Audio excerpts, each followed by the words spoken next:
আমাদের আশেপাশের থাকা কিছু মানুষের অদ্ভুত কুৎসিত চেহারা দেখে আমার কি ভীষণ মন খারাপ যে করে, আমি হয়তো বলে বোঝাতে পারবো না। আমরা কি বরাবরই এমন? জন্মলগ্ন থেকেই কি আমাদের জেনেটিক্যালি এটা এসেছে? মানুষ কেন মানুষের সুখ সহ্য করতে পারে না বলেন তো?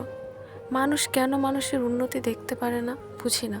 যখনই কেউ উন্নতির দিকে যায় তখন যেন তাকে আমরা প্রতিযোগিতা করে টেনে হিঁচড়ে নিচে নামিয়ে ফেলি। অদ্ভুত এই মানুষজন।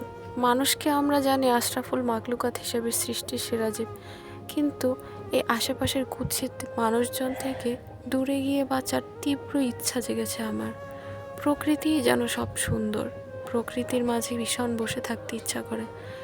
এরা আসলে মানুষকে ঠকায় না। প্রকৃতি দেখলে সৃষ্টিকর্তার কথা মনে পড়ে।